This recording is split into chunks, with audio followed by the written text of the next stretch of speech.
Hello बच्चों, कैसे हो आप सब बेटा। आज हम बात करेंगे आपके फर्स्ट चैप्टर जिसका नाम है क्रॉप प्रोडक्शन एंड मैनेजमेंट। ये जो चैप्टर है बेसिकली वो डिस्कस करता है एग्रीकल्चर के बारे में, आपके खेती के बारे में। तो एग्रीकल्चर के कौन कौन से प्रोसेस होते हैं ये समझाया गया इस पूरे चैप्टर में। तो इस चैप्टर की पूरी फुल प्रिपरेशन करने के लिए इसको दो पार्ट्स में हम सीखेंगे। पहले पार्ट्स में हम पहले सारे पॉइंट समझेंगे। इट मीन्स पहले सारे पॉइंट्स जो आपके स्क्रीन पर आ रहा होगा पहले उनको समझेंगे, उनकी डेफिनेशन समझेंगे। एक बार हमें चैप्टर पूरा क्लियरली हो गया उसके बाद हम एनसीईआरटी के क्वेश्चन भी करेंगे। तो पहले हमारे सारे पॉइंट्स भी कवर हो जाएंगे और एनसीईआरटी के क्वेश्चन भी कवर हो जाएंगे। फिर आप देखोगे आप किसी भी स्कूल में हो, इंडिया के किसी भी स्कूल में हो और कोई भी क्वेश्चन आ जाए, आप देखोगे इस वीडियो से बाहर आपको एक भी क्वेश्चन कभी ऐसा नहीं होगा कि आपको ना मिले क्वेश्चन। ठीक है बेटा, तो चलिए स्टार्ट करते हैं बेटा। सबसे पहला हेडिंग है क्रॉप्स, कि क्रॉप्स क्या होता है, हम किसे कहते हैं crops. When plants of the same kind are grown and cultivated at one place on a large scale, क्या कह रहा है? When plant of the same kind, एक ही टाइप के प्लांट, अगर मान लो कोई किसान वीट ग्रो कर रहा है, गेहूं ग्रो कर रहा है, तो एक ही टाइप के होंगे ना भाई। गेहूं तो सब एक ही टाइप का होगा, वीट तो सब एक ही टाइप के प्लांट होंगे।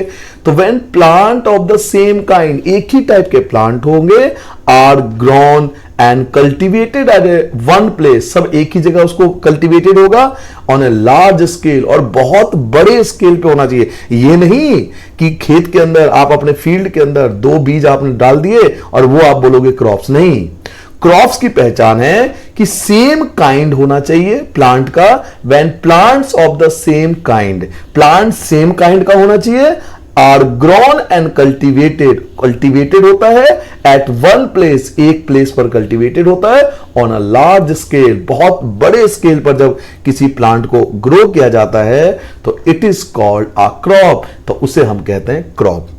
मैं आपको एग्जांपल देता हूं। मान लीजिए कि आपके पास एक बहुत अच्छा सा खेत है, ठीक है, फील्ड है आपके पास, आपने उसमें राइस ग्रो करा, आपने उसमें धान ग्रो करा। तो जब आप राइस ग्रो करोगे तो आप देखो सबके सब प्लांट जो होंगे वो सेम काइंड के होंगे, are grown and cultivated at one place, सबके सब एक ही प्लेस पे ग्रो करा आपने, ऑन ए लार्ज स्केल, बहुत बड़े स्केल पे आपने ग्रो करा। तो आप क्या बोलोगे अपने दोस्त को, देखो कि ये मेरा क्रॉप है, ये मेरे खेत में क्रॉप कितना अच्छा है। तो क्रॉप क्या होता है? When plants of the same kind are grown and cultivated at one place, जब प्लांट्स, एक ही टाइप के प्लांट्स ग्रोन किया जाता है, कल्टीवेट किया जाता है एक प्लेस पर ऑन ए लार्ज स्केल, बहुत बड़े स्केल पर, तो बच्चों इसे हम कहते हैं क्रॉप। क्या बोलते हैं इसे? क्रॉप बोलते हैं। बच्चों टाइप्स ऑफ क्रॉप, दो टाइप के क्रॉप्स होते हैं साइंस के अंदर। एक को बोलते हैं खरीफ क्रॉप्स, एक होता है रबी क्रॉप्स। याद रखोगे और मुझे लगता है हर बच्चे को पता होगा ये बात। तो खरीफ क्रॉप्स एंड रबी क्रॉप्स। तो दूसरा हेडिंग हमने सेकंड पॉइंट पढ़ा बेटा। सेकंड पॉइंट क्या पढ़ा आपने? Types of crops. कितने टाइप के क्रॉप्स होते हैं बच्चों? दो टाइप के क्रॉप्स होते हैं, kharif crops and rabi crops. Now the next point is point number third, कि सर ये खरीफ क्रॉप्स क्या होता है, हम खरीफ क्रॉप्स किसे बोलेंगे, what is kharif crops. Kharif crops क्या होता है? तो देखिए इसकी डेफिनेशन क्या कहता है, the crops which are sown in the rainy season, वो क्रॉप्स जो रेनी सीजन में ग्रो होता है। कौन से सीजन में ग्रो होता है बेटा? जो रेनी सीजन में ग्रो होता है उसे हम बोलते हैं खरीफ क्रॉप्स। यानी कोई भी क्रॉप जो रेनी सीजन में ग्रो होगा उसे हम खरीफ क्रॉप बोलेंगे, are called kharif crops. Clear हो गया खरीफ क्रॉप क्या होता है? The crops which are sown in the rainy season, वो क्रॉप्स जो रेनी सीजन में ग्रो होता है उसे हम खरीफ क्रॉप कहते हैं। इसके आप बहुत सारे एग्जाम्पल याद कर सकते हो, जैसे पैडी, मेज हो गया, सोयाबीन हो गया, ग्राउंड नट हो गया, या कॉटन हो गया। ये सब कुछ एग्जांपल्स हैं। किसके एग्जांपल? ये खरीफ क्रॉप्स के। वैसे इतने सारे एग्जांपल की आवश्यकता नहीं, आप कोई भी दो एग्जांपल याद कर लोगे तो मोर देन इनफ है। तो बच्चों क्रॉप्स कितने टाइप के होते हैं? क्रॉप्स दो टाइप के होते हैं, एक खरीफ क्रॉप्स, एक रबी क्रॉप्स। अब खरीफ क्रॉप क्या होता है? Which are grown in rainy season, जो रेनी सीजन में ग्रो होता है, और इसके कोई भी दो एग्जांपल आप याद कर लेना। ठीक है बेटा, अब आप अपनी कॉपी में लिखोगे पॉइंट नंबर 4। पॉइंट नंबर 4 में हेडिंग क्या डालोगे? रबी क्रॉप्स। हेडिंग क्या डालोगे? रबी क्रॉप्स। के रबी क्रॉप्स क्या होता है? The crops grown in the winter season. इस वर्ड पे ध्यान दो, विंटर सीजन। वो क्रॉप्स जो विंटर सीजन में ग्रो होता है उसे हम क्या बोलते हैं बेटा? उसे हम रबी क्रॉप्स बोलते हैं। तो क्या आपको खरीफ क्रॉप्स एंड रबी क्रॉप्स में डिफरेंस पता लगा। खरीफ क्रॉप्स वो क्रॉप्स होता है जो रेनी सीजन में ग्रो होता है, जबकि जो रबी क्रॉप्स होता है बच्चों वो कब ग्रो होता है, वो विंटर सीजन में ग्रो होता है। तो ठंड के मौसम में जो जो चीज खाते हो, खाते हुए तो बहुत अच्छा लगता होगा बेटा, मजा आता है, पूरे दिन मम्मी का सर खा लेते हो, खाना खाना खाना। तो याद भी कर लो बेटा कि विंटर सीजन में कौन से क्रॉप्स उगाए जाते हैं। तो विंटर सीजन में ग्रो होता है वीट, ग्राम, ये पी हो गया या मस्टर्ड हो गया, ठीक है, लेंसिड हो गया, इस टाइप का कोई भी आप एग्जांपल, 2 एग्जांपल मेरे हिसाब से मोर देन इनफ है, क्योंकि 2 से ज्यादा एग्जांपल कभी एग्जाम में नहीं पूछा गया। तो 2 टाइप के क्रॉप पढ़े आपने, एक आपने पढ़ा खरीफ क्रॉप्स, एक पढ़ा आपने रबी क्रॉप्स। कि खरीफ क्रॉप क्या होता है, जो रेनी सीजन में ग्रो होता है, रबी क्रॉप्स क्या होता है, जो विंटर सीजन में ग्रो होता है। क्लियर हो गया। चलिए अब आगे बढ़ते हैं, पॉइंट नंबर 5 आप लिखोगे अपनी कॉपी में, पॉइंट नंबर 5 और हेडिंग डालोगे agriculture practices. What is agricultural practices, how can you define agricultural practices. हम किसे बोलेंगे एग्रीकल्चर प्रैक्टिसेस, एग्रीकल्चर प्रैक्टिसेस होता क्या है, ठीक है। चलिए पहले मैं आपको अपनी भाषा में समझाता हूं। एक बात बता बेटा, हमें राइस उगाना है या वीट उगाना है अपने खेत के अंदर, तो कोई ऐसा तो है नहीं भगवान जी आके बोलेंगे तथास्तु, ऊपर वाले खुदा अल्लाह जिसे हम मानते हैं वो आके कहेंगे तथास्तु और जो खेत में अपने आप लहलाता खेत हो जाएगा, ऐसा तो पॉसिबल नहीं है। मेहनत करनी पड़ेगी ना। तो वो सभी एक्टिविटी, मैं अपनी भाषा में बता रहा हूं बेटा, फिर मैं आपको बुक की भाषा बताऊंगा। वो सभी एक्टिविटी जो क्रॉप्स को ग्रो करने के लिए की जाती है, वो सभी एक्टिविटी जो क्रॉप्स को उगाने के लिए की जाती है, उन्हें हम एग्रीकल्चर प्रैक्टिसेस बोलते हैं, ठीक है। ये तो मेरी भाषा थी। अब चलिए आप वैज्ञानिक भाषा देखते हैं क्या है। Cultivation of crops involve several activity. अगर आप किसी क्रॉप्स को उगाना चाहते हो ना, तो उसके लिए सेवरल एक्टिविटी करोगे। ये तो कॉमन सी बात है कि भाई क्रॉप्स अगर आप उगाना चाहते हो, किसान अगर क्रॉप्स चाहता है अपने खेत में, तो उसे बहुत सारी एक्टिविटी करनी पड़ेगी, अंडरटेकन बाय फार्मर्स। जो फार्मर्स को है बहुत सारी एक्टिविटी बच्चों करनी पड़ती है। और मुझे लगता है आप में से मोस्टली बच्चे जो हैं उनका गांव होगा, गांव जाते होंगे, और कोई ना कोई आपके परिवार में फार्मर भी होगा, तो आपको पता होगा कि जो कोई भी क्रॉप्स हम ग्रो करते हैं तो उसके लिए बहुत सारी एक्टिविटी की जाती है over a period of time, कई समय तक होती है, बार बार ये प्रैक्टिस करनी पड़ती है। दीज एक्टिविटी आर और टास्क, ये जो एक्टिविटी होती है या टास्क होता है, is referred as to agriculture practices. इन्हीं एक्टिविटी को हम एग्रीकल्चर प्रैक्टिसेस के नाम से जानते हैं। क्लियर हो गया। The activities are given below. अब ये कौन कौन सी एक्टिविटी है सर, वो कौन कौन सी एक्टिविटी है जो किसान को करना पड़ता है, तो देखिए आपके स्क्रीन के सामने आ गया ये 7 टाइप ऑफ एक्टिविटी। अगर आप किसान बनना चाहते हो भविष्य में, तो आपको ये 7 टाइप ऑफ एक्टिविटी करना पड़ेगा। या आपके परिवार में कोई किसान है तो आप देखो लिंक वाइज समझो। सबसे पहले वो लोग क्या करते हैं, preparation of soil.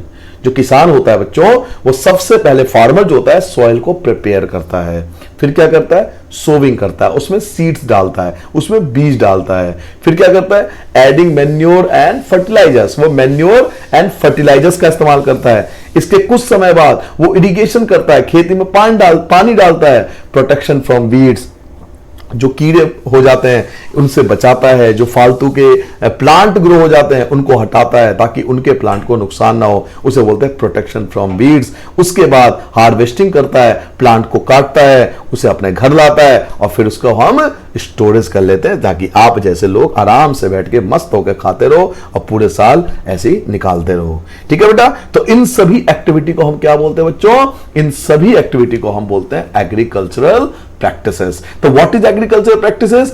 Cultivation of crops involve several activity. Crops को ग्रो करने के लिए बहुत सारी एक्टिविटी करनी पड़ती है।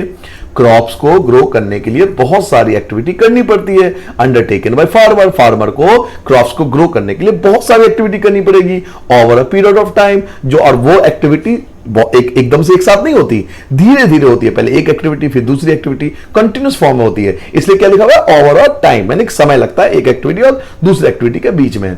These activity और task are referred as agriculture practices. इन्हीं एक्टिविटीज को बच्चों हम क्या बोलते हैं, इनको हम एग्रीकल्चरल प्रैक्टिसेस बोलते हैं। और अगर एग्जाम में अगर केवल इतना पूछता है what is agriculture activity practices, what is agricultural practices, तो आप केवल यहीं पे छोड़ देना, इसके आगे करने की जरूरत नहीं है। लेकिन अगर यही क्वेश्चन बच्चों 3 या 4 नंबर में आ जाए कि वो एक्टिविटी भी बताओ जो किसान करता है, तो एक्टिविटी लाइन से बताना और बढ़िया तरीके से, जैसे आपको स्क्रीन पे दिख रहा है ना, बिल्कुल बेहतरीन तरीके से रिप्रेजेंट करना, टीचर खुश हो जाए कि कितना अच्छा बच्चे ने किया है। सबसे पहले क्या लिखोगे, preparation of soil, soil prepare करते हैं, फिर सोइंग, फिर adding manure and fertilizer, then irrigation, then protection from weeds, then harvesting and then storage. तो ये सभी जो आपने 7 एक्टिविटी बच्चों पढ़े हैं, इन्हें हम क्या बोलते हैं? इन्हें हम बोलते हैं एग्रीकल्चरल प्रैक्टिसेस, जो हर किसान को करना पड़ता है। आपके फादर क्या करते हैं? आपके फादर ऑफिस जाते हैं, ऑफिस में काम करते हैं और सैलरी आती है। ऐसे किसान को बच्चों ये सभी एक्टिविटी करनी पड़ती है, तब जाके उसका जो क्रॉप है वो पूरी तरह से तैयार होता है। ठीक है बेटा, चलिए नेक्स्ट पॉइंट पे आते हैं। पॉइंट नंबर 6 है प्लविंग। इसे कई लोग प्लगिंग कहते हैं, कई लोग प्लफिंग बोलते हैं और कई लोग प्लविंग बोलते हैं। अगर आप गूगल पर सर्च मारोगे तो इसे प्लविंग बोलते हैं। देखिए, हालांकि जो इसकी स्पेलिंग है इसके हिसाब से तो प्लगिंग लग रहा है, बट इसको प्लविंग बोलते हैं। प्लविंग आप गूगल पे सर्च मारना, इट इज कॉल्ड प्लविंग। प्लविंग क्या होता है? The process of losing and turning of the soil. वह प्रोसेस जिसमें हम सॉइल को क्या करते हैं? लूज करते हैं और उसको पलट देते हैं, टर्निंग करते हैं of the soil. The process of losing and turning, वो प्रोसेस जिसमें सॉइल को लूजिंग एंड टर्निंग की जाती है, उस प्रोसेस को हम टिलिंग या फिर प्लविंग के नाम से जानते हैं। तो व्हाट इज प्लविंग? चलो मैं आपको सिंपल भाषा में बता देता हूं। भाई आप किसान हो, आप क्या करोगे? अपनी भैंस को या बैल को ले जाओगे खेत में, एक अपने साथ हल ले जाओगे, प्लव बोलते हैं ना, प्लग होता है, प्लफ होता है, तो उसे ले जाओगे, हल को ले जाओगे खेत में, और उस हल की मदद से, उस प्लफ की मदद से आप क्या करोगे? सॉइल को क्या करोगे? लूजिंग एंड टर्निंग तो करोगे। वो जो हल है आपका, जो प्लफ है जिसे हम हल बोलते हैं हिंदी में, वो सॉइल को क्या करता है? लूज कर देता है और टर्न करता है, पलट देता है। तो the process of losing and turning of the soil, वह प्रोसेस जिसमें सॉइल को लूज एंड टर्निंग की जाती है, उस प्रोसेस का नाम बच्चे प्लगिंग होता है। ठीक है बेटा, चलिए प्लगिंग समझ में आ गया, प्लगिंग समझ में आ गया बेटा। चलिए बेटा सोना, नेक्स्ट पॉइंट पे बढ़ते हैं मेरे चंदा। नेक्स्ट पॉइंट क्या है बेटा? Agricultural implements. एग्रीकल्चर इंप्लीमेंट्स क्या होता है? अब एक बात बताओ बेटा, अगर आप किसान हो तो अपने पास कुछ तो औजार रखोगे ना, खेती करने के लिए, एग्रीकल्चर करने के लिए कुछ तो औजार रखोगे ना। वो जो औजार है उसे हम बोलते हैं एग्रीकल्चर इंप्लीमेंट्स। अब इंप्लीमेंट्स क्यों बोला? क्योंकि आप कोई दुश्मन देश पे हमला करने थोड़ी जा रहे हो। इंप्लीमेंट्स का मतलब होता है वो औजार जिससे हम खेती में यूज कर सकें, किसी पर हमला ना कर सकें, तो इसे एग्रीकल्चरल इंप्लीमेंट्स वर्ड बोला गया है। तो एग्रीकल्चर इंप्लीमेंट्स का मतलब है वो औजार, वो मशीन जिसका इस्तेमाल हम खेत में करते हैं। और खेत में हम कौन कौन सी मशीन का इस्तेमाल करते हैं? एक तो प्लव का, अभी मैंने आपको बताया था, जिसको हिंदी में हल बोलते हैं। एक होई होता है, होई, और एक होता है कल्टीवेटर। कल्टीवेटर ट्रैक्टर को बोलते हैं आजकल, और अधिकतर लोग आजकल बेटा कल्टीवेटर का इस्तेमाल करते हैं। ट्रैक्टर मॉडर्न हो गए ना, हम लोग बड़े हो गए बेटा धीरे धीरे, है ना, हम लोग लेटेस्ट होते जा रहे हैं दुनिया में, इसलिए हम आजकल कल्टीवेटर का इस्तेमाल ज्यादा करते हैं। ठीक है, तो अगर आपसे एग्जाम में पूछा जाए कि एग्रीकल्चर इंप्लीमेंट्स के नाम बताओ, तो तुरंत बता देना कि sir there are 3 agriculture implements. There are 3 agricultural implements. First plough, second hoe, third cultivator. बिल्कुल एक्यूरेट, जल्दी से आंसर देना है। First plough, second hoe and third is the cultivator. आपका आंसर सबसे पहले और एक्यूरेट होना चाहिए। टीचर खुश हो जाए, टीचर खुश, आप खुश, मम्मी पापा खुश, तो मैं भी खुश। चलिए बेटा नेक्स्ट पॉइंट पे आते हैं बेटा सोना चंदा हीरे। नेक्स्ट पॉइंट क्या है बेटा? प्लफ। ओ हो, प्लफ क्या होता है? कितना हार्ड क्वेश्चन है ना। प्लफ क्या होता है बताओ? बच्चे को, हमारे, हम तो भाई किसानों के घर से आए हुए हैं, हमें तो बच्चों को पता है प्लफ क्या होता है। हिंदी में हल बोलते हैं भाई। This implement is made of would. सबको पता है कि हल किससे बनता है? वुड से बना होता है, लकड़ी से बना होता है, सबको पता है। And is drawn by a pair of bulls. और किसके द्वारा? बुल्स के द्वारा या फिर किसी एनिमल्स के द्वारा खींचा जाता है। भाई मैंने आपसे क्या कहा, हम सब तो किसानों के देश में रह रहे हैं। भारत, इंडिया किसानों का देश है। अगर कोई पूछे प्लफ तो बच्चा बता सकता है। ये तो कोई भी बता सकता है। 8वीं क्लास में आप लोग पढ़ रहे हो, 8th स्टैंडर्ड में हो, ये तो 4th क्लास के स्टैंडर्ड को बच्चे को पता होता है प्लफ क्या होता है। What is plough? तो सर जी it is made of wood. पहली चीज याद रखो, it is made of wood, ये लकड़ी से बना होता है। And is drawn by a pair of bulls, और बुल्स के द्वारा खींचा जाता है। और अगर बुल्स नहीं है तो घर पे खाली थोड़ी बैठोगे, कोई और एनिमल यूज कर ले। भैया बुरा क्यों मान रहा है? कोई और एनिमल यूज कर लेंगे भाई। अगर बुल्स नहीं है तो कोई और एनिमल यूज कर लेंगे। तो प्लफ जो कि वुड से बना होता है और पेयर ऑफ बुल्स या पेयर ऑफ किसी और अदर एनिमल द्वारा खींचा जाता है, उसको हम प्लफ के नाम से जानते हैं। नेक्स्ट पॉइंट क्या है बेटा? होई। क्या है नाम है? होई। कि होई क्या होता है? ठीक है, it has a long rod of would और आयरन। अच्छा, फावड़ा सुना आपने सिंपल वर्डों में? हाँ सर जी, ये तो सुना है, ये होई शब्द नहीं सुना मैंने कभी। फावड़ा बोलो सर जी, हमें तो अब समझ में आया। हाँ भाई, देसी आदमी हो, तुम्हें देसी भाषा समझ में आती है, इंग्लिश के वर्ड थोड़ी समझ में आएंगे। वैसे मम्मी पापा खुश हो रहे हैं कि हमारा बच्चा तो इंग्लिश मीडियम पढ़ रहा है। होई होता है बेटा, हम सिंपल भाषा में उसे फावड़ा बोलते हैं, लेकिन आप विदेशों में जाओगे फावड़ा दे दो, है ना भैया, कैसे समझ पाएगा? तो होई वर्ड याद रखो, होई। होई क्या होता है? It is a long rod of would और आयरन। इसके लॉन्ग रॉड होते हैं, आपने देखा होगा रॉड जैसा होता है ना, पकड़ते हैं जिसको हत्थी बोलते हैं हम लोग। इसका लॉन्ग रॉड होता है, या तो वो वुड से बना होगा, लकड़ी से बना होता है, या फिर वो आयरन लोहे से भी बना हो सकता है।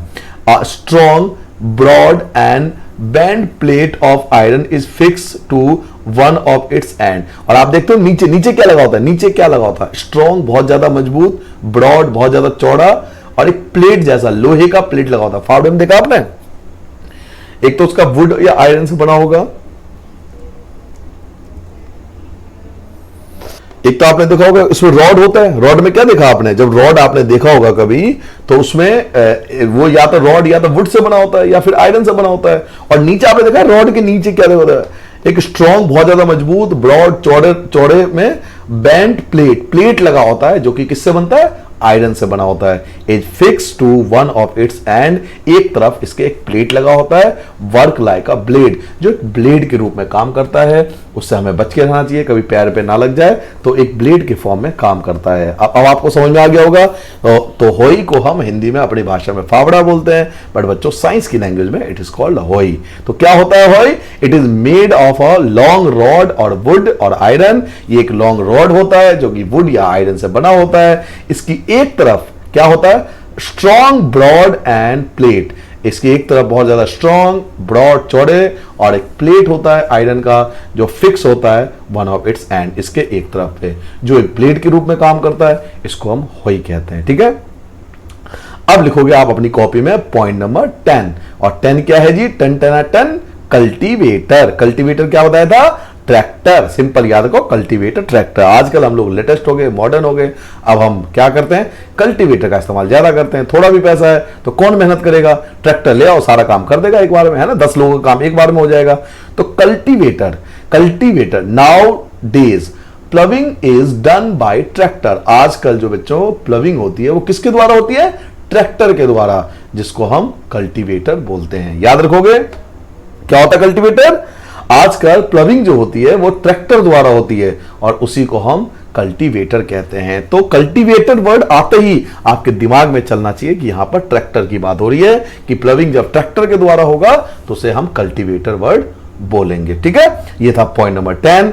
अब आता है बेटा पॉइंट नंबर 11। बच्चों यहां 11 लिख देना। ठीक है, या एक काम करना, 11 मत लिखना, इसे बॉक्स बना लेना, क्योंकि ये एक्टिविटी है, ये कोई पॉइंट नहीं है। क्या करना है? यहां पर एक बॉक्स बना लेना, पूरा सा एक बॉक्स बना लेना, और बॉक्स में इसको अपनी फेयर कॉपी में ऐसे बॉक्स बना के इसको बंद कर देना बढ़िया से, गजब तरीके से, दिल खुश हो जाए ऐसा बॉक्स बनाना। ठीक है बेटा, इस फॉर्म में एक बॉक्स बना लेना। एक्टिविटी है ना, तो हमें पता होना चाहिए ना। हाँ जी, एक्टिविटी मैंने बना दिया जी, कैसे भी बना तो दिया ना भाई। How to select good seeds, अच्छे सीड्स का चयन कैसे किया जाए। How to select good seeds, जैसे हम अच्छे स्टूडेंट का सिलेक्शन करते हैं, है ना, ऐसे अच्छे सीड्स का भी सिलेक्शन हो सकता है। कैसे होगा सर जी?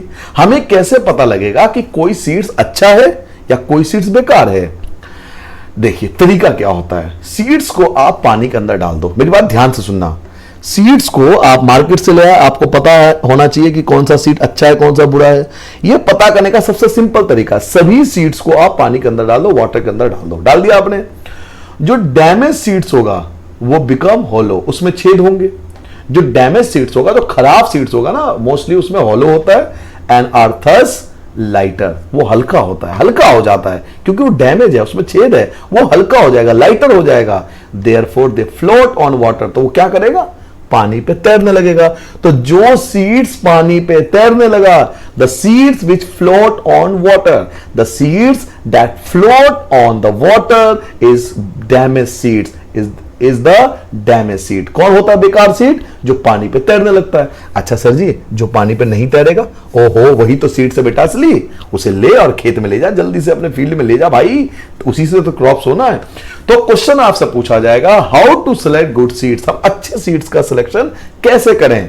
तो डैमेज सीड्स बिकम हॉलो, इसमें लिखोगे डैमेज सीड जो होती है उसमें हॉलो हो जाता है और वो लाइटर हो जाता है, देयरफॉर वो पानी के ऊपर फ्लोट करने लगता है। तो ये एक्टिविटी था। तो पॉइंट नंबर 10 के नीचे एक बॉक्स बना लेना, वहां पे एक बॉक्स बने, ये सारी एक्टिविटी लिख देना। Next, traditional tools of sowing. अब चलो जी सोइंग करेंगे, हमारा काम प्लविंग का खत्म हो गया।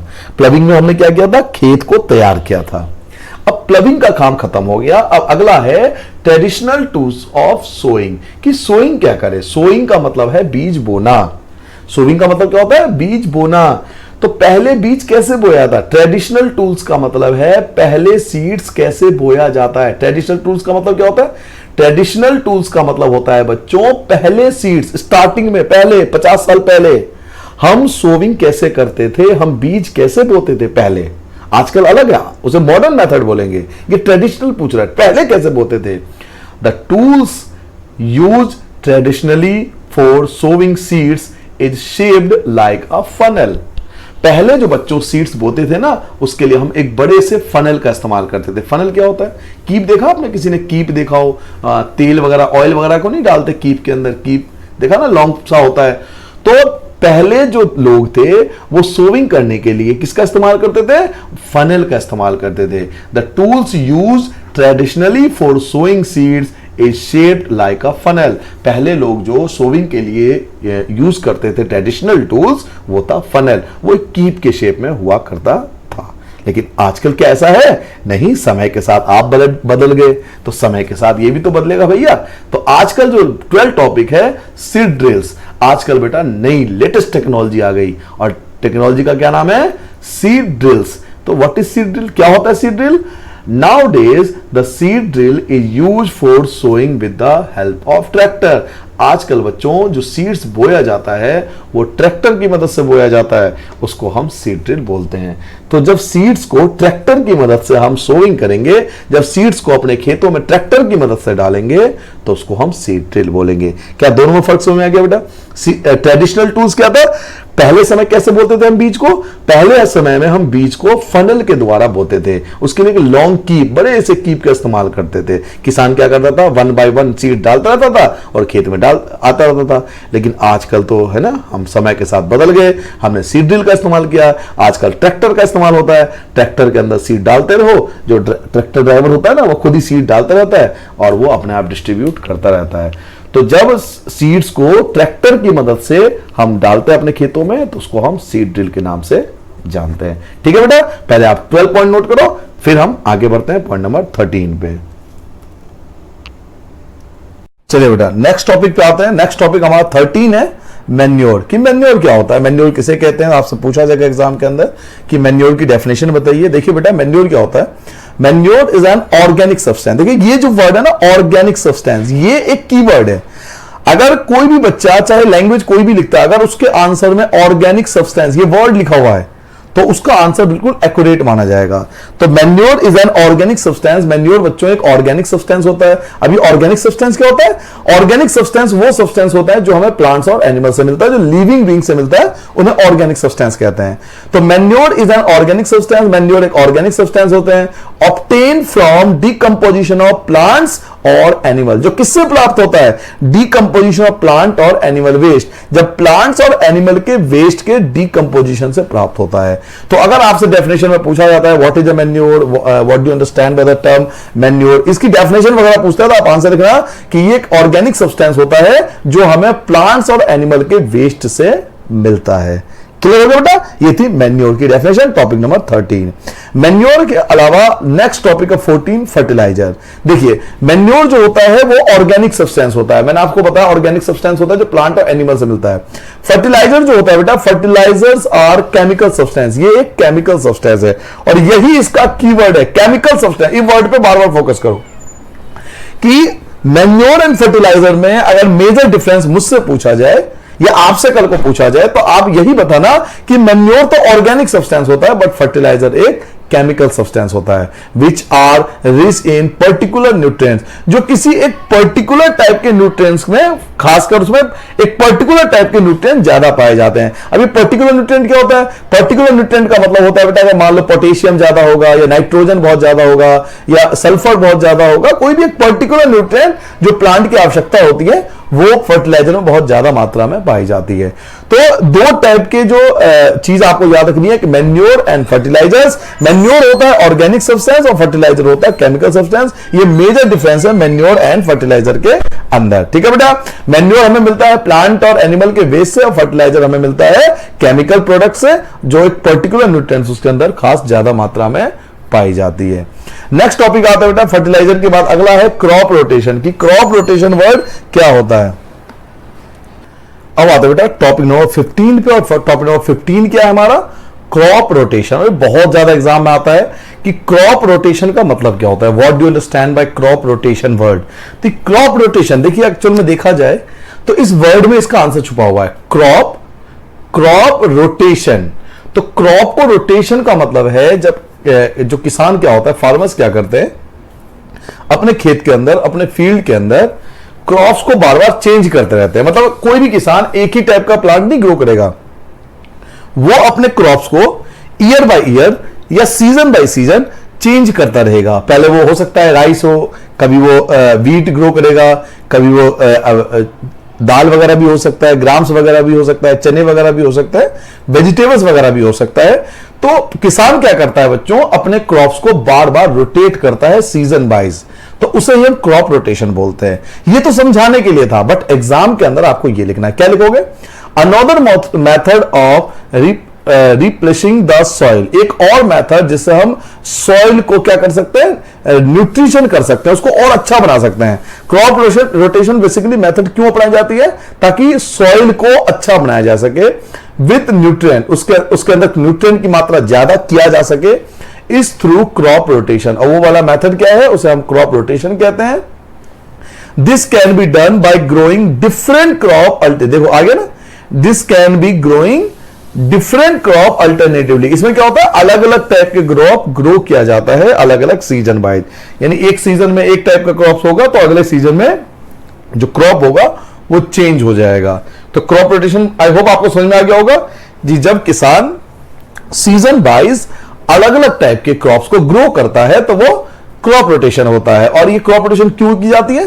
क्रॉप रोटेशन का सबसे ज्यादा बेनिफिट होता है सॉइल को। आपका सॉइल जो है वो फर्टाइल रहेगा, अच्छा रहेगा, जल्दी से खराब नहीं होगा। इसलिए इंडिया के अंदर आप देखोगे मोस्टली अगर आप गांव वगैरह जाओगे तो हर किसान क्रॉप रोटेशन वाले मेथड को फॉलो करता है, वो सीजन वाइज अलग अलग क्रॉप्स को ग्रो करते हैं। ठीक है बेटा, नेक्स्ट टॉपिक देखते हैं। टॉपिक नंबर 16 बहुत ज्यादा एग्जाम में आता है, आपको याद रखना है difference between fertiliser and manure, कि फर्टिलाइजर और मैन्योर में क्या डिफरेंस है। इन दोनों में आपको डिफरेंस याद रखनी है। ठीक है बेटा, तो एक टेबल बना लेना, एक तरफ लिख लेना फर्टिलाइजर, एक तरफ लिखना मैन्योर। ठीक है, मैंने भी एक टेबल बना रखा है, यहां आप लिखोगे फर्टिलाइजर और ये टेबल जो है वो मैन्योर का टेबल है। एक फर्टिलाइजर का टेबल हो गया और एक मैन्योर का टेबल हो गया। तो चलिए स्टार्ट करते हैं, फर्टिलाइजर और मैन्योर में डिफरेंस पढ़ते हैं कि दोनों में डिफरेंस क्या है। पहला डिफरेंस देखिए, a fertiliser is an inorganic salt. जो फर्टिलाइजर होता है वो इनऑर्गेनिक होता है, और जबकि मैन्योर आपने पढ़ा था, याद होगा आपको, ये जो होता है ऑर्गेनिक होता है। फर्टिलाइजर इनऑर्गेनिक होता है और मैन्योर जो होता है ऑर्गेनिक होता है। तो अगर आपको इतना बड़ा डेफिनेशन याद नहीं होता है तो आप सिंपल लिख सकते हो manure is a organic substance, और यहां लिख सकते हो fertiliser is an inorganic salt. ठीक है, या सब्सटेंस, आप पे डिपेंड करता है कि आप किस प्रकार से लिखना चाहोगे। एक बार दोबारा बताता हूं, फर्टिलाइजर जो है इनऑर्गेनिक सॉल्ट होता है। मैन्योर एक नेचुरल सब्सटेंस होता है obtain by the decomposition of cattle dung, human waste and residues. इसका मतलब है कि मैन्योर जो होता है बेसिकली हमें नेचुरल सब्सटेंस से मिलता है, जो डिकम्पोज हो जाते हैं, जैसे कैटल वगैरह के जो डंग्स होते हैं, जो गंदगी होती है, वो जब डिकम्पोज होता है, ह्यूमन वेस्ट होता है वो जब डिकम्पोज होता है, तो इन सब के वेस्ट से, तो प्लांट्स और एनिमल से जो हमें मिला, प्लांट और एनिमल से मिलने वाले जो खाद होंगे उसे हम मैन्योर कहेंगे, और केमिकल से जो बनेगा उसे हम फर्टिलाइजर बोलेंगे। तो पहला डिफरेंस तो ये होगा। दूसरा डिफरेंस आपको क्या याद रखना है, जो फर्टिलाइजर होता है बेटा ये फैक्ट्री में प्रोड्यूस होता है। फर्टिलाइजर कहां बनता है, फैक्ट्री में, क्योंकि आपने डेफिनेशन देखो ना, डेफिनेशन क्या पढ़ा कि फर्टिलाइजर एक केमिकल है, और केमिकल आप घर में थोड़ी बना पाओगे, तो फैक्ट्री से हमें लाना पड़ता है। अब fertiliser is prepared in factories, fertiliser जो होता है वो फैक्ट्रीज में प्रिपेयर की जाती है। Manure provide a lot of humus to the soil, जो मैन्योर होता है वो बहुत ज्यादा ह्यूमस प्रोवाइड करता है सॉइल को। और इसमें एक चीज उल्टा लिख गया बेटा, इसका डिफरेंस आपको यहां लिखना है। बच्चे से जिसने लिखा है सही गलती हो चुकी है, आपको इसका डिफरेंस बेटा इसके सामने ये वाला पॉइंट लिखना है, ठीक है, इसके सामने ये वाला पॉइंट लिखना, ठीक है, ये थोड़ी गलती हो गई है, ये वाला पॉइंट लिखना, और इसके सामने शायद ये वाला पॉइंट आएगा, ठीक है, इसके बाद डिस्कस करेंगे। तो fertiliser is prepared in factories, fertiliser कहां प्रोड्यूस होता है बेटा, फैक्ट्रीज में प्रोड्यूस होता है। और manure can be prepared in the field, जबकि मैन्योर हम घर में या फिर खेतों में, फील्ड में तैयार कर सकते हैं। तो इसके सामने बच्चों प्लीज ये वाला पॉइंट लिखना, बच्चे से गलती हो गई, ऊपर नीचे लिख दिया उसने, लिखने में गलती हो गई बच्चे से, तो कोई बात नहीं, आप ठीक कर लेना। फर्टिलाइजर जो होता है वो फैक्ट्री में तैयार होता है, और मैन्योर जो होता है बच्चों वो फील्ड में तैयार होता है, वो खेतों में तैयार हो सकता है, घर में भी आप प्रिपेयर कर सकते हो। नेक्स्ट पॉइंट क्या है, third point, a fertiliser does not provide any humus to the soil. जो फर्टिलाइजर होता है वो सॉइल को ह्यूमस प्रोवाइड नहीं करता।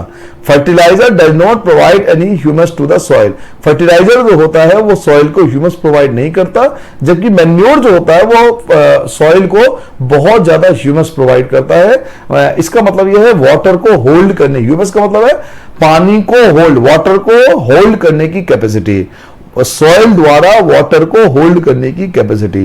तो मैन्योर वाटर को इजीली होल्ड कर सकता है, जबकि फर्टिलाइजर जो होता है वो पानी को होल्ड नहीं कर सकता, क्योंकि ये ह्यूमस प्रोवाइड नहीं करता सॉइल को, और ये ह्यूमस प्रोवाइड करता है सॉइल को।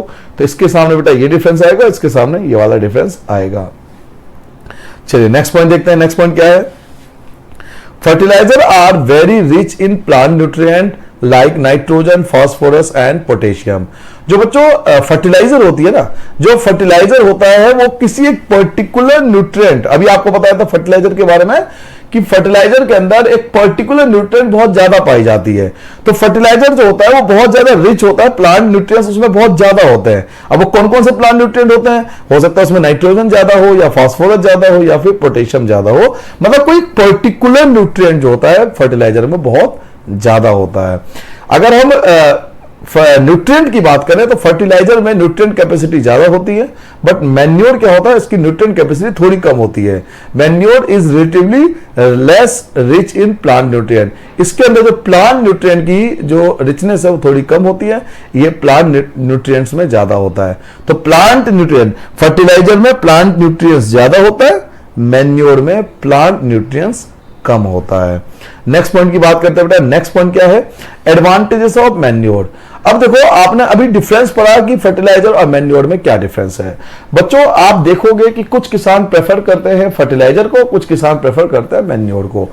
और आजकल गवर्नमेंट क्या करती है, सरकार क्या कर रही है, बढ़ावा दे रही है कि आप किसानों को बोलती है अलग अलग एडवर्टीजमेंट के द्वारा कि आप मैन्योर का ज्यादा इस्तेमाल करें। तो क्यों, कुछ फायदे हैं ना, मैन्योर के कुछ एडवांटेजेस हैं, और ये क्या एडवांटेजेस है ये हमें पॉइंट टू पॉइंट समझना है, और यही एग्जाम में लिखना है। आपसे पूछा जाएगा what are the advantages of manure, कि मैन्योर के क्या क्या एडवांटेजेस है। तो पहला एडवांटेज है it enhances the water holding capacity. अभी मैंने आपको बताया था, याद होगा डिफरेंस के अंदर बताया था, ये इसके अंदर वाटर होल्डिंग कैपेसिटी ज्यादा होती है। अभी मैंने आपको बताया था ह्यूमस, ह्यूमस का मतलब होता है वाटर होल्डिंग कैपेसिटी। तो it enhances the water holding capacity. Manure की खासियत ये होती है कि इसके अंदर वाटर होल्डिंग की कैपेसिटी बहुत ज्यादा होती है, ये सॉइल की वाटर होल्डिंग की कैपेसिटी को बढ़ा देता है। Second, it makes the soil porous, ये सॉइल को पोरस बना देता है, ड्यू टू विच, जिसके कारण exchange of gases become easy. जो सॉइल का संपर्क होता है, कांटेक्ट होता है एयर के साथ, वो इजी बन जाता है। जो बेटा मैन्योर होता है ना, ये पोरस प्रोवाइड करता है सॉइल को। पोरस का मतलब है छोटे छोटे छिद्र प्रोवाइड करता है, छोटे छोटे होल्स बना देता है, छिद्र बना देता है सॉइल के अंदर, ताकि एक्सचेंज ऑफ गैसेस इजी हो सके। एक्सचेंज ऑफ गैसेस का मतलब है सॉइल का एयर के साथ कांटेक्ट आसानी से बिठा देता है, और जितना ज्यादा सॉइल का कांटेक्ट एयर से होगा वो उतना ज्यादा फर्टाइल होगा। तो दो एडवांटेज हो गए मैन्योर का। पहला, it enhances the water holding capacity, water holding capacity बढ़ा देता है सॉइल का। दूसरा, ये सॉइल को पोरस बना देता है, जिससे एक्सचेंज ऑफ गैसेस आसान हो जाता है। नेक्स्ट क्या है, it increases the number of friendly microbes, ये फ्रेंडली माइक्रोब्स की संख्या को बढ़ा देता है। देखिए आपका सेकंड चैप्टर जब आप माइक्रो ऑर्गेनिज्म पढ़ोगे ना, तब आप जानोगे कुछ माइक्रो ऑर्गेनिज्म जो होते हैं हमारे लिए बहुत बेनिफिशियल होते हैं, और कुछ ऐसे होते हैं जो हमें बीमार भी करते हैं। तो फ्रेंडली माइक्रोब्स वो माइक्रोब्स होते हैं जो हमारे लिए बेनिफिशियल होता है। तो it increase the number of friendly microbes, ये फ्रेंडली माइक्रोब्स की संख्या को बहुत ज्यादा बढ़ा देते हैं। कौन? Manure. Manure increase the number of friendly microbes, friendly microbes की संख्या को बढ़ा देते हैं। और फोर्थ एडवांटेज क्या लिखोगे, it improve the texture of the soil, ये सॉइल के टेक्सचर को इंप्रूव करता है। सॉइल का जो टेक्सचर होता है उसको भी इंप्रूव करता है, जिससे उसकी फर्टिलाइजेशन पावर कई गुना बढ़ जाती है। तो बच्चों ये कुछ एडवांटेजेस है मैन्योर के। एक बार जल्दी से रिपीट कर दो, क्या क्या एडवांटेज है। ये वाटर होल्डिंग कैपेसिटी को बढ़ा देता है, ये सॉइल को पोरस बना देता है, ये फ्रेंडली माइक्रोब्स के नंबर को बढ़ा देता है, और ये सॉइल के टेक्सचर को भी इंप्रूव कर सकता है। ठीक है बेटा। हाँ, इसके डिसएडवांटेज नहीं है। मैं आपको बताऊं, एक फायदा यह है मैन्योर पढ़ने का या मैन्योर यूज करने का, कि मैन्योर अगर यूज करता है ना कोई किसान, तो इसके डिसएडवांटेज नहीं है। एडवांटेज जितने भी हो, लेकिन डिसएडवांटेज कोई नहीं है इसका मैन्योर का। इसलिए जो व्यक्ति चाहता है कि उसके सॉइल कभी खराब ना हो, तो वो मैन्योर ही यूज करते हैं, जिसे आजकल ऑर्गेनिक फार्मिंग के नाम से जाना जाता है। शायद आप में से किसी बच्चे ने देखा हो कि टीवी वगैरह पे एडवर्टाइज भी आता है आजकल, ऑर्गेनिक फार्मिंग, जिसके अंदर मैन्योर का ही इस्तेमाल होता है, फर्टिलाइजर का इस्तेमाल बिल्कुल भी नहीं किया जाता। चलिए नेक्स्ट पॉइंट पे आता है 18 हेडिंग डालो बेटा, इरिगेशन। अपनी कॉपी में हेडिंग डालो इरिगेशन। इरिगेशन हिंदी में बोलते हैं सिंचाई। तो सिंचाई वर्ड से ही आपको क्लियर हो जाना चाहिए कि इरिगेशन का मतलब मैं क्या आपको बताने वाला हूं। ठीक है, the supply of water, the supply of water to crops at different interval, अलग अलग इंटरवल पर जब हम फसल के अंदर पानी डालते हैं। Supply of water to crops, जब हम क्रॉप्स के अंदर पानी डालते हैं एट डिफरेंट इंटरवल, अलग अलग इंटरवल पर, इज कॉल्ड इरिगेशन। इसी को इरिगेशन के नाम से जाना जाता है। तो सिंपल वर्ड है, इसके लिए कोई आपको बहुत बड़ी चीज याद नहीं करनी। इरिगेशन वर्ड का मतलब होता है किसान जब खेतों में पानी डालता है, किसान जब अपने क्रॉप्स के अंदर वाटर की सप्लाई करता है, तो उसे हम साइंस में इरिगेशन के नाम से जानते हैं। The supply of water, water को सप्लाई करना क्रॉप्स को डिफरेंट इंटरवल पर, उसे हम इरिगेशन कहते हैं। अच्छा, अगर इरिगेशन आप करना चाहते हो तो सोर्स ऑफ इरिगेशन भी ढूंढना पड़ेगा ना। मान लीजिए आपके पास एक खेत है और आपने कोई क्रॉप्स उसमें ग्रो करा है, आप उसमें पानी तो डालना पड़ेगा। तो पानी कहां से लाओगे? तो जहां से हम सिंचाई के लिए पानी लाते हैं उसे बोलते हैं source of irrigation. Source of irrigation का मतलब है जहां से हम वाटर अरेंज करेंगे अपने खेत के लिए। तो कौन कौन से सोर्स ऑफ इरिगेशन है? तो सोर्सेस ऑफ इरिगेशन आर, या तो वेल्स, या वेल से आप वाटर ले लो, या ट्यूबवेल्स आजकल बहुत ज्यादा यूज में है, ट्यूबवेल्स का इस्तेमाल करते हैं। या तालाब है आसपास तो आप वहां से पानी ले सकते हो, लेक्स है तो वहां से आप पानी ले सकते हो, रिवर है तो बहुत अच्छा है, फिर तो कोई आवश्यकता ही नहीं आपको कहीं भी। डैम है तो आप वहां से भी पानी ले सकते हो, और आजकल कई जगह कैनल्स भी है तो वहां से भी आप पानी ले सकते हो। तो ये कुछ सोर्सेस ऑफ इरिगेशन है जो किसान यूज करते हैं। डिपेंड करता है वो एरिया कौन सा है और उनके पास कौन कौन से सोर्स ऑफ इरिगेशन है। तो मोस्टली इंडिया में देखा गया है कि ये सब जो है वो सोर्स ऑफ इरिगेशन है, जिसमें वेल्स आता है, ट्यूबवेल्स आता है, पॉन्ड्स आते हैं, लेक्स आता है, river, dam and canals. These are the sources of irrigation. Clear हो गया? चलिए जी, पानी का अरेंजमेंट हो गई। अब मेथड्स ऑफ इरिगेशन, अब हम पढ़ेंगे बेटा मॉडर्न मेथड्स ऑफ इरिगेशन। अब आप पानी तो ले आए, अब उस पानी को आप किस मेथड से अपने खेतों के अंदर डालते हो ये भी डिपेंड करता है ना। आपने पढ़ तो लिया, अब आप इस चीज को समझो, आपने पढ़ाई तो कर ली, लेकिन आप उस पढ़े हुए चीजों को एग्जाम के अंदर कैसे रिप्रेजेंट करते हो ये भी तो मायने बहुत करता है ना, कि आप किस प्रकार से लिखते हो। तो तो इसी प्रकार किसान जब इरिगेशन करता है तो उसके दो मेथड उसके सामने आते हैं, या तो वो स्प्रिंकल सिस्टम फॉलो करे या फिर वो ड्रिफ्ट सिस्टम फॉलो करे। क्लियर हो गया? तो modern methods of irrigation, irrigation के दो मॉडर्न मेथड्स हैं। There are two modern methods of irrigation, पहला है स्प्रिंकल सिस्टम और सेकंड है बेटा ड्रिफ्ट सिस्टम। तो स्प्रिंकल सिस्टम और ड्रिफ्ट सिस्टम में क्या डिफरेंस होता है, इसके लिए हम नेक्स्ट स्प्रिंकल सिस्टम की स्प्रिंकल सिस्टम क्या होता है, ठीक है। तो चलिए स्प्रिंकल सिस्टम समझते हैं। When water is allowed to flow through main pipe, क्या होता है, पानी एक मेन पाइप के द्वारा फ्लो होती है, ठीक है, पानी एक मेन पाइप के द्वारा फ्लो होती है अंडर प्रेशर, और इस पाइप के अंदर जो पानी का प्रेशर वो बहुत ज्यादा होता है। With the help of a pump, एक पंप के द्वारा इसको हम जोड़ देते हैं, इस पाइप को हम ऐड कर देते हैं, इस पाइप को जोड़ दिया जाता है, ठीक है। और ये जो पंप है, जिसे हम मोटर भी बोल सकते हैं, बहुत हाई प्रेशर के साथ इस पाइप के अंदर पानी को भेजता है। It escape from the rotating nozzle. अब क्या होता है बेटा कि इसके अंदर ना पाइप के ऊपर, जैसे मान लीजिए कि ये पाइप है, पाइप के ऊपर आप देखोगे जैसे एक पाइप है मान लीजिए, इसके ऊपर एक छोटा सा नोजल लगा होता है। ये नोजल क्या करता है, वाटर को ना, जब पानी पाइप के द्वारा फ्लो होती है, जब पानी पाइप के द्वारा निकलती है, तो ये वाटर को क्या करता है, चारों तरफ स्प्रिंकल कर देता है, पानी को चारों तरफ फैला देता है, और इस प्रकार से फैलाता है कि ऐसा लगता है जब पानी गिरता है ना, तो क्रॉप्स में लगता है कि एक तरह से बारिश हो रही हो। तो ये बारिश नहीं है, पाइप के ऊपर एक नोजल लगा दिया जाता है। जब पानी पाइप के द्वारा फ्लो होती है तो ये नोजल रोटेट करता है, और रोटेशन की वजह से पानी चारों तरफ फैल जाता है, और ऐसा फैलता है कि लगता है कि रेनफॉल हो रहा हो क्रॉप्स के ऊपर। तो it escape from the rotating nozzle, nozzle के द्वारा निकलता है। It gets sprinkle on the crop, सारा जो है पानी वो क्रॉप के ऊपर स्प्रिंकल हो जाता है एज इट इज रेनिंग, और ऐसा महसूस होता है जैसे रेनिंग फॉल हो रहा हो, जैसे कि बारिश हो रहा हो। तो इस मेथड का नाम रहेगा स्प्रिंकल सिस्टम, ठीक है। इस मेथड को स्प्रिंकल सिस्टम के नाम से जानते हैं। ड्रिफ्ट सिस्टम, पहले समझो ड्रिफ्ट सिस्टम होता क्या है। ड्रिफ्ट सिस्टम में क्या करते हैं, पाइप, कई सारे पाइप को लाइन से लगा देते हैं, बहुत सारे पाइप को लाइन से लगा दिया जाता है, और ये पाइप एक एक बूंद, ड्रिप बाय डिप, एक एक सिंगल बूंद, ये हर एक पाइप एक एक बूंद जो होता है, एक डिप वाटर क्या करता है, रिलीज करता है, एक एक बूंद पानी रिलीज करता है, जो प्लांट्स के डायरेक्ट रूट्स में पहुंचता है। तो देखो आंसर क्या लिखा हुआ है, in this system the water fall drop by drop, पानी जो होता है वो ड्रॉप बाय ड्रॉप निकलता रहता है, just at the position of the roots, जो डायरेक्ट रूट्स से जुड़ा होता है, मतलब एक एक बूंद पानी जो होता है प्लांट के रूट्स में जाके गिरता है। So it is called drift system, इसलिए इसको ड्रिफ्ट सिस्टम के नाम से जाना जाता है, क्योंकि ड्रॉप बाय ड्रॉप पानी गिर रहा है, इसलिए इसको ड्रिफ्ट सिस्टम बोलते हैं। तो आपने ये जाना कि इरिगेशन के दो मेथड होते हैं, एक होता है बेटा स्प्रिंकल सिस्टम, एक होता है drift system.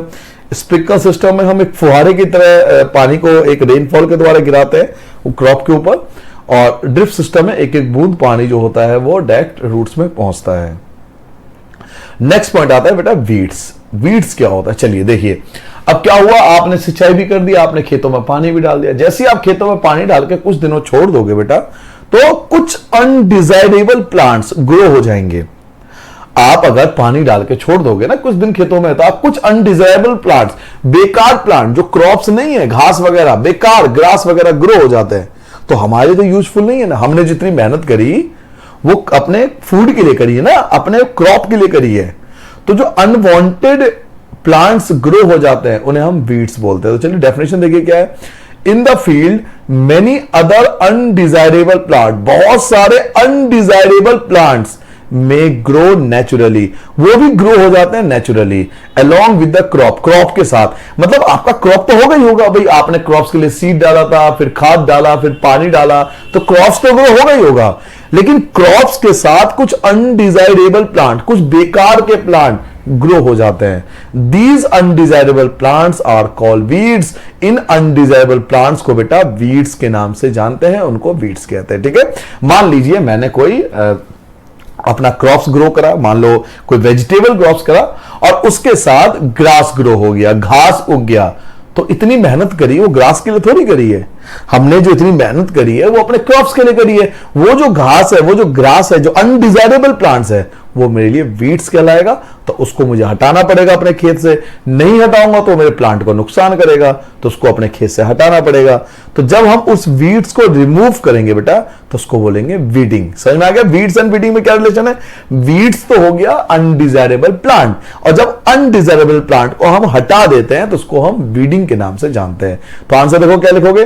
The removal of weeds, weeds को जब रिमूव कर देंगे इज कॉल्ड वीडिंग, उसे हम वीडिंग कहते हैं। अच्छा, कई बार एग्जाम में ये पूछा जाता है what is the advantage of weeding, हम क्यों करते हैं, हमें जॉब क्या है हम बेकार के प्लांट हटाने के लिए।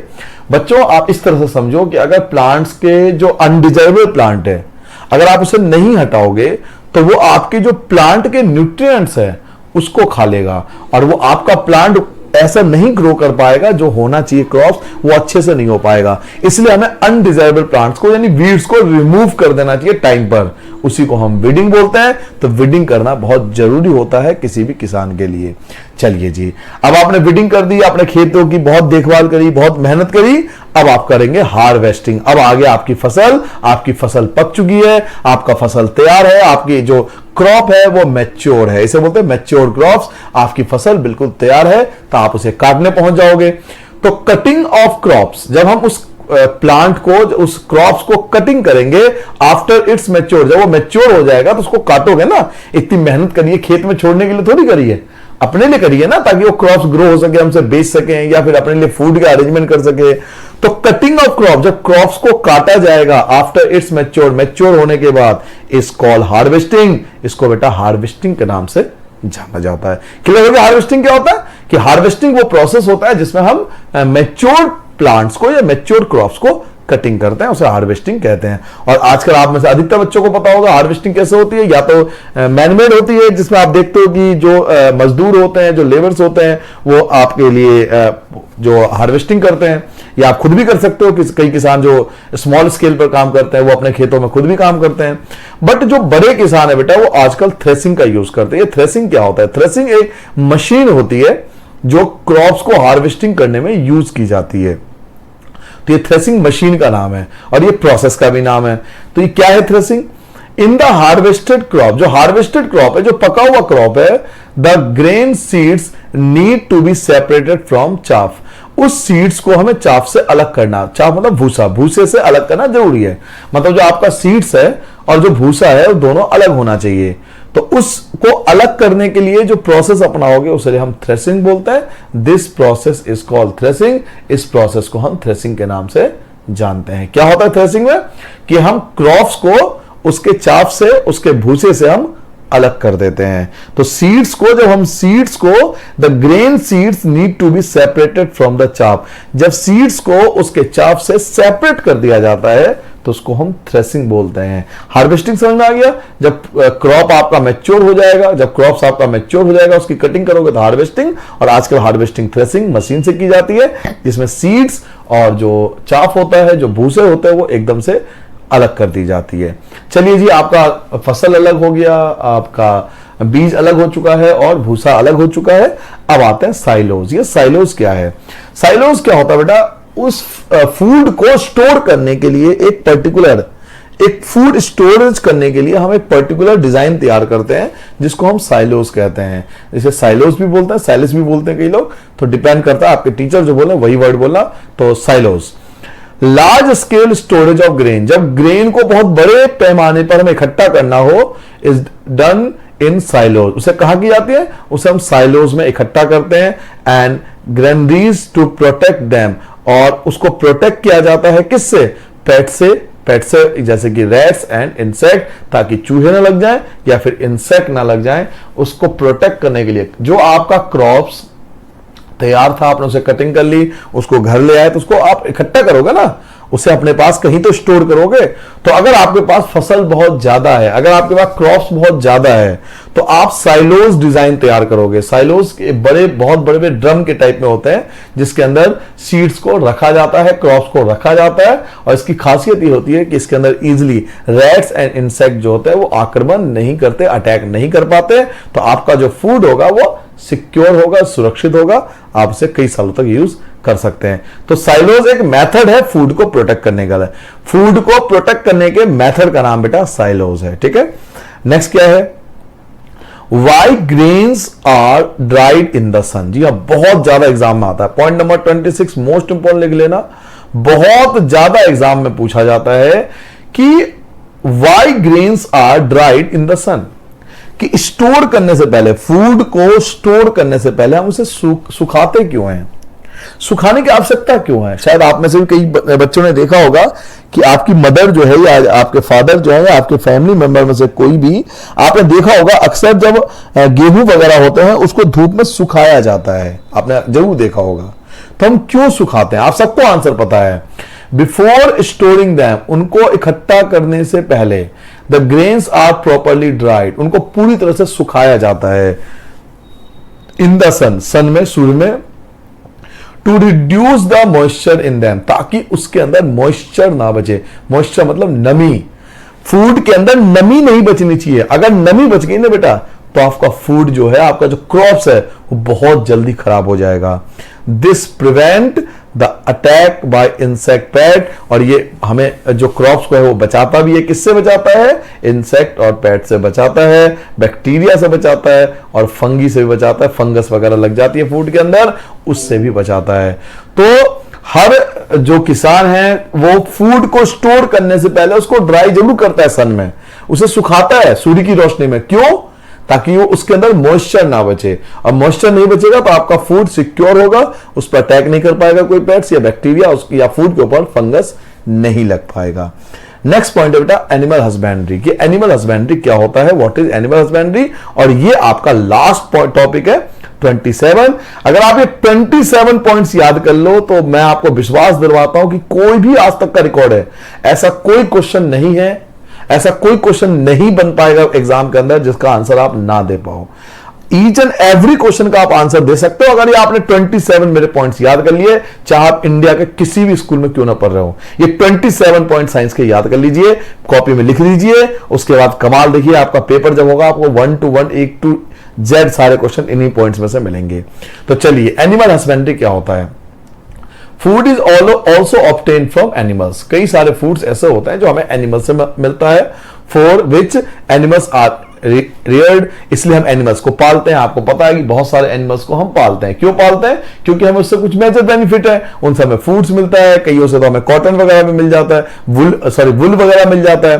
तो एनिमल्स को पालना, एनिमल्स की देखभाल करना एनिमल हस्बेंड्री बोलते हैं। उसको क्या बोलते हैं बेटा, एनिमल हस्बेंड्री। क्या होता है एनिमल हस्बेंड्री, एनिमल हस्बेंड्री वो प्रोसेस होता है जिसमें हम एनिमल्स को पालते हैं। क्यों पालते हैं, ताकि हमें उनसे फूड मिल सके और उनसे हम काम करवा सके। जैसे आप जानते हो बैल वगैरह, भैंस वगैरह, इनसे काम भी कराया जा सकता है खेतों का। तो एनिमल हस्बेंड्री वो प्रोसेस होता है जिसमें हम एनिमल को पालते हैं ताकि हमें उससे कुछ ना कुछ मेजर बेनिफिट हो। क्लियर हो गया। तो ये था आपका फर्स्ट चैप्टर के 27 पॉइंट्स। आप इन 27 पॉइंट्स को याद कर लेना। आप देखना हर एक क्वेश्चन एग्जाम में जो होगा, अगर फर्स्ट चैप्टर में से है, आप किसी भी स्कूल में पढ़ते हो, मैं गारंटी आपको दे रहा हूं कि इन पॉइंट से बाहर कभी भी एग्जाम में नहीं आएगा। ठीक है बेटा, तो थैंक यू, अच्छे से पढ़ना बेटा।